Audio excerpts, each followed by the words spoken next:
BBC News, hello, I'm Gareth Barlow. A 72-hour ceasefire has come into effect in Sudan in the past hour following 2 days of negotiations. The US Secretary of State, Antony Blinken, said the Sudanese Armed Forces and the paramilitary Rapid Support Forces had agreed to pause in the fighting from midnight. Papa Pletasha is in Washington. The State Department and Mr. Blinken himself have been very actively involved in trying to get a cessation of hostilities.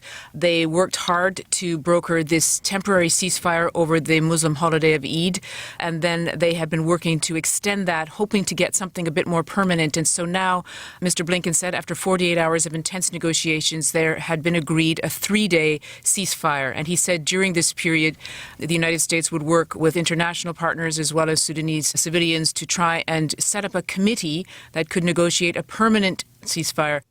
Meanwhile, South Sudan says around 9,000 people have crossed its border since the fighting broke out in neighbouring Sudan 10 days ago. The Foreign Minister Deng Dawdeng said around 6,000 were Sudanese citizens returning home. Most of the others were either Sudanese nationals or citizens of other African countries, including Kenya, Uganda, Ethiopia, Eritrea and Somalia. The UN Secretary-General Antonio Guterres has written a letter to President Putin seeking a way forward to extend and expand the Black Sea Grain Initiative. Mr. Guterres handed the letter to the Russian Foreign Minister Sergei Lavrov after a meeting in New York. Ali McConnell has this report.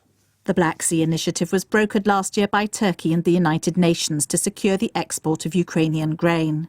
It's been renewed on a rolling basis and is due to expire again in mid-May.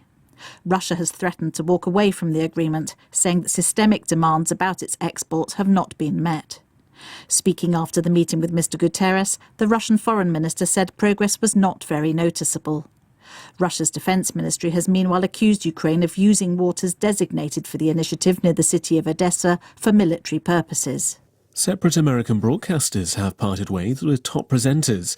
Tucker Carlson has left Fox News and Don Lemon has departed from CNN. Fox didn't say why Mr. Carlson was leaving. CNN didn't give a reason for sacking Don Lemon. Nomi Iqbal has more on Tucker Carlson's sudden departure.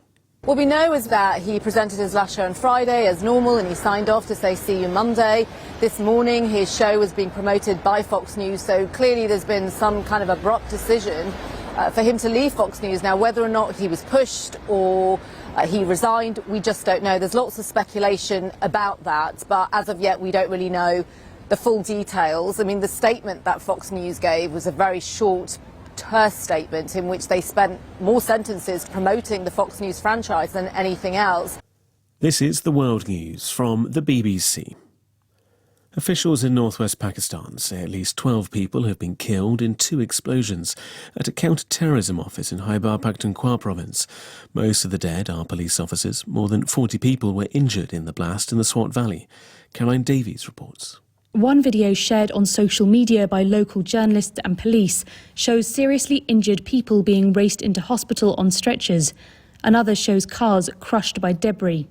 Officials have said that over 50 people were inside the police station building when the explosion happened and that rescue teams are at the scene. Most of the dead are reported to be counter-terrorism officers. A police official told the BBC that it was unclear whether the blast had been caused by a militant attack or if the ammunition stores in the building had exploded by accident.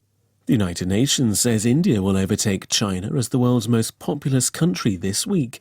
The UN's Department of Economic and Social Affairs said India would probably have nearly 1.426 billion people by Saturday. China's population reached that level last year and is now falling. Data from both countries is uncertain. First Republic Bank in the United States says it lost more than 40% of its deposits in the first quarter of this year, following the collapse of 2 other regional lenders. The San Francisco-based bank came under intense focus last month after the crises in Silicon Valley Bank and Signature Bank prompted customers to move their money into bigger institutions. Police in Kenya say they've exhumed more bodies from shallow mass graves in the east of the country, bringing to more than 70 the number of victims of a mass suicide. They're thought to be members of a Christian cult who believed that they'd go to heaven if they starved themselves to death. Kenya's President William Ruto has described the actions of the cult as akin to terrorism. He accused the cult's leader of using religion to advance heinous acts. The pastor is in police custody and denies wrongdoing. BBC News.